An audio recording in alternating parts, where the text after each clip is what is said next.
for him to speak. Here's my point. No, let me finish. No, here's my point to you. If you're not going to talk about theology in context, if you're not going to talk about liberation theology that came out of the 60s, systematized black liberation theology that started with Jim Cone in 1968, Reverend, and the writings of Cone and the writings of Dwight Hopkins and the writings of womanist theologians and Asian theologians and Hispanic theologians. Reverend, I gotta get this. Then you can't talk about the black values. But I'm going to tell you this.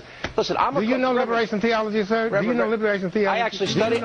I studied theology. I went to a seminary and I studied Latin. No, I can go. I said, do you know black liberation theology? I'm very aware of what you're calling black liberation. But let me get my question out. No, I didn't ask you what I'm calling. I said, do you know black theology? Reverend, I'm going to give you a chance to answer your question. How many of Cone's books have you read? Reverend, how many of Cone's books have you read? Most viewers took one thing away from this interview. Reverend Wright is rude. But beyond his remarkable lack of etiquette, Reverend was saying something that was easily overlooked. Let's look again. No, I said, do you know black liberation theology? I'm very aware of what you're calling black liberation, but let me get my question out. No, I didn't ask you what I'm calling. I said, do you know black theology? Reverend, I'm going to give you a chance to answer your question. How many of Cone's books have you read? Reverend? How many of Cone's books have you read? Wright insists that Mr. Hannity cannot even have a discussion with him without first understanding liberation theology and black liberation theology, according to the theologian Dr. James Cone. Liberation theology exploded onto the Central American political landscape as a Marxist strategy for undermining the teachings of legitimate Catholicism in hopes of expanding government control. Pope John Paul condemned the humanist doctrine, which had produced numerous socialist revolutionaries throughout the region. Communist mass murderer Che Guevara was even portrayed as a Christ type in liberation propaganda. Here we find our first connection to Obama.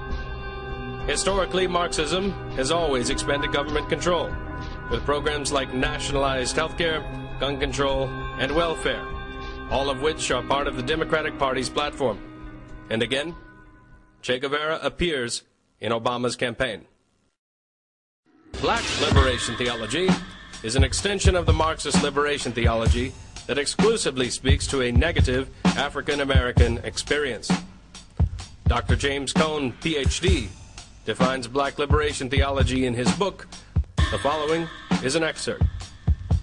Black theology refuses to accept a God who is not identified totally with the goals of the black community.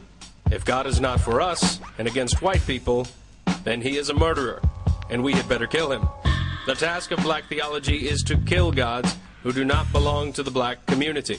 Black theology will accept only the love of God which participates in the destruction of the white enemy. What we need is the divine love as expressed in black power, which is the power of black people to destroy their oppressors here and now by any means at their disposal. Unless God is participating in this holy activity, we must reject his love. Black liberation theology views white people as inherently racist. Obama's description of his white grandmother articulates this prejudice. A woman who once confessed her fear of black men who passed her by on the street, and who on more than one occasion has uttered racial or ethnic stereotypes that made me cringe. The point I was making was not that my grandmother harbors any racial animosity. She doesn't. But she is a typical white person. For context, imagine if John McCain had uttered the words, typical black person. His political career would be over. And why? Because Americans do not want racially divisive leadership. But then again, those are just words, right? Just words. Just speeches. But black liberation theology doesn't just revile Anglo-Americans. Reverend Wright calls Israel a dirty word and has equated Israelis to whites oppressing the dark-skinned Palestinians. He even put the writings of a Hamas militant in the church bulletin. He also broke U.S. law to travel with Nation of Islam leader and infamous hate-monger Louis Farrakhan to meet with the terrorist leader Muammar Gaddafi. And here we find another connection to Obama. Barack Obama has stated that if elected to the presidency, he will lift the ban on meeting with terrorist leaders around the world and agree to sit down with them, face to face. This policy is so radical, so potentially destructive to America's war on terrorism, that it alone could cost him the election. Let's connect the dots. With the assistance of Dr. Cohn, Reverend Wright, and other divisive figures, Barack Obama has been discipled in a racist, Marxist, quasi-Christian, anti-Semitic ideology for over 20 years. Just words. After that much indoctrination, is it surprising that he refuses to wear the American flag? I won't wear that pin on my chest. Is it surprising that he won't put his hand over his heart during the National Anthem?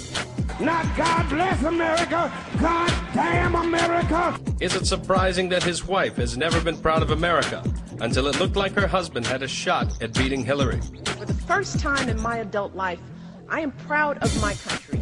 Ask yourself, could such an argument be built against John McCain, a decorated war hero who withstood years of torture for our country? Why don't we just ask Osama Obama? Can we afford to ignore the evidence? Yes, we can. Can Democrats expect Americans to elect a man who disrespects our national anthem? Yes, we can. Can Democrats convince Americans that you don't have to love this country to run it? Yes, we can. Can Obama refuse to disown Jeremiah Wright and still expect the support of Americans? Yes, we can. I'm Lorne Baxter, and I invented the Internet.